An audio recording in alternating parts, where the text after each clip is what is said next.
Number 3. I'm a 22-year-old girl. I was looking on Craigslist to buy a couch for my new apartment a month ago. I found something I thought seemed like a good deal. From the pictures, the couch seemed to be in great shape. The seller wanted to be contacted by email. His email was mexicanpoppy666@hotmail.com. I felt that email was a bit off-putting, but I still went ahead and emailed the man my offer. He responded within 5 minutes, accepting the offer and asking for my address. I honestly felt uncomfortable with his asking. I did not want a stranger coming to my house. I suggested that I just come to his house to pick it up, but he continually insisted that he come to my house. Eventually I stopped responding, and a day later, he emailed me again, giving me his address. I didn't know if I should go at that point, but it seemed like a steal, almost too good to be true, and according to his address, he didn't live too far. So I got in my van and drove over to the seller's house. I immediately noticed that the house was a bit smaller than all the other houses on the block. When I rang the bell, a middle-aged man wearing a baseball cap answered the door. He gave me a huge smile and invited me in. I was immediately feeling uneasy. He led me into his living room, and I saw the couch. Immediately, I saw scuff marks and small tears in the couch. It was not at all in the shape that it appeared in the ad. I commented on this, and he just smiled and offered to lower the price. I told him I'm not interested, and here's where things started getting creepy. As I was making my way out of the house, he put his hand on my shoulder and offered to give it to me for free if I was willing to, quote-unquote, give something to him. I let out a disgusted gasp and got back into my car. I didn't even look up out the window. I just drove away from there quickly. But it doesn't end there.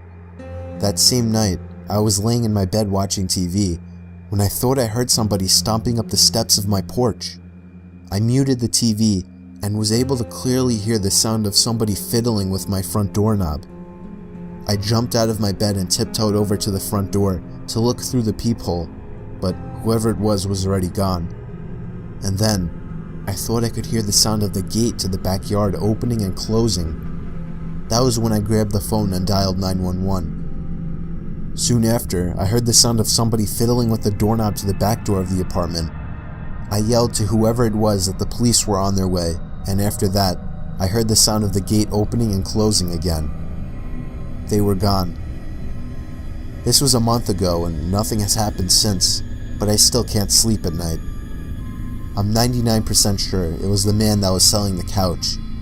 He must have followed me home. There was no way it was just a coincidence.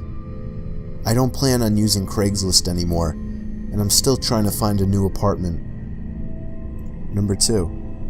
I was looking for a car to buy for my son for his 18th birthday. I was searching all the typical car websites, cars.com, eBay Motors. They were all overpriced as expected. Craigslist was the only place to find an actual deal. About a week into my search, I found an 03 Toyota Camry. It had 67,000 miles, no accidents, no damage, and good condition for only $3,500. This seemed like a steal for such a reliable car with such low mileage. The seller lived about 10 miles from me, which was a reasonable drive when looking for a car. I gave him a call to set up a time to come check it out. The man sounded normal on the phone. He assured me that there were absolutely no problems with the car. He introduced himself as Bob. I brought along $3,500 in cash, even though I planned on wiggling down the price as much as possible. I pulled up the dirt road to Bob's property about 15 minutes early. It was a tiny little house with a decent-sized property, only because it was a bit far from the nearest neighbors. The garage was open, so I walked over to see if anybody was inside, but except for an unusual amount of car parts, it was empty. The car was nowhere in sight. The only car on the property was an old pickup truck. I went over to the front door to check the house numbers. It was the right address. The doorbell button was missing, so I knocked on the front door. I knocked for exactly 5 minutes before deciding to give the man a call. So I dialed his number and I heard the sound of a cell phone ringing from inside the house. I was extremely confused at this point. Now I knew I had the right house.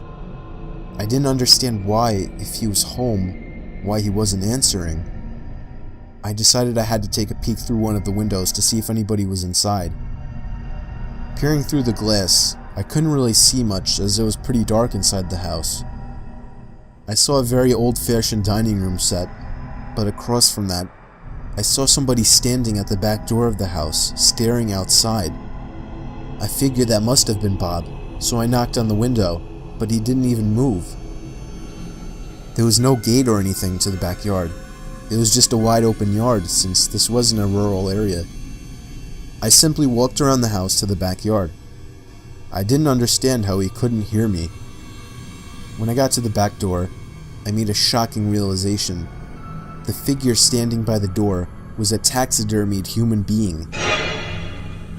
I ran straight back the way I came and back to my car. I looked up one last time before driving off. The blinds to the window I had peeked into had been shut, but I could see two of the blinds bent open. Somebody was at that window watching me.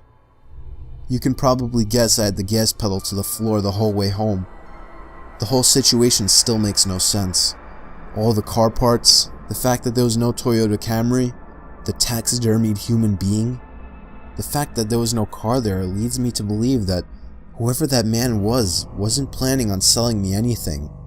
And that also leads to the disturbing thought that I was very close to becoming a lifeless statue staring out that man's back door. Number 1. I was looking to buy the iPhone 5 about a year ago. I found a guy on Craigslist who was selling his for $200. He claimed it was in mint condition and that he wanted to upgrade to the 5C. I didn't know much about how to go about testing a phone to make sure everything works, so I brought my little brother along who knew a lot more than I did. We met halfway at a Dunkin' Donuts parking lot at like 10 o'clock at night. Two large, intimidating guys stepped out of a black Honda Civic and walked over to us. One of the guys pulled out the phone and showed it to me. It didn't have a scratch on it. My brother took out my SIM card and popped it into this new phone. He did some testing and told me that it works. The guy then asked for $250, even though he originally asked for $200. I lied and told him I only brought $200, and he seemed a bit unhappy with this. I did have $250, but I didn't want to spend more than his original asking price. I kind of figured it was his way of making sure I didn't haggle down the price. I handed the guy the $200, and he and his buddy got back in their car. We got back into my car, and I tested out the new phone by calling my girlfriend. I sat testing things around for about 5 minutes. My brother commented on the fact that the two guys hadn't left yet either, but I didn't really care. I started the car and pulled out of the parking lot. My brother then commented that the two guys started their car just as I had. I didn't find it too weird. I drove down the turnpike and eventually stopped at a red light. That's when I noticed the black Honda Civic pull up right behind us in my rear view mirror. I found that a bit weird since I was sure they came from the opposite direction. I continued my drive home, but every single turn we made, they followed, and close on my tail too. My brother suggested I pull over, but there was no way I was going to do that. I knew those guys were looking for trouble. It got to the point where I was trying to lose them and started driving dangerously. If they needed something, they would call or at least honk their horn, but they were looking for some kind of trouble. I tried something risky to lose them. At an intersection, the light had just turned red. I floored it across the intersection before any of the cars would begin to pass. My brother shouted at me, calling me stupid and crazy, but it worked. They didn't follow. We got home after the extra long drive. My heart was still racing from the intensity of the situation. I was just happy I got a working phone for such a low cost.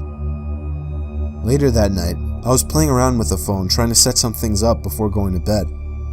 My parents and brother were already asleep at this point, and just then, the sound of 2 car doors slamming shut outside interrupted me. I looked out my window, and I felt like my heart completely stopped. The black Honda Civic was parked across the street. I could only assume the 2 guys were already halfway to our front door.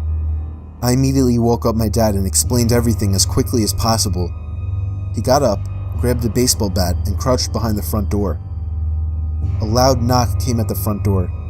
My dad screamed at them to go away. One of the guys on the other side of the door claimed to have a gun. and said that he would shoot the lock off of the door if he didn't open up. My dad told me to call Joe, our friend who lives 2 doors down who happens to be a police officer. I called Joe and he said he would be right over and to stay hidden. Here's the part that still scares me to this day. There was the sound of a silenced shot of a pistol. I peeked over and saw a bullet hole in the door, inches away from my dad's head. My dad ran away from the door and we all listened. We heard Joe outside yelling at them to drop their weapons. My dad went outside to help when they lowered their guns. Joe arrested the 2 assholes. I have to say, this was the scariest day of my life, but it was also the best I had ever felt in my entire life.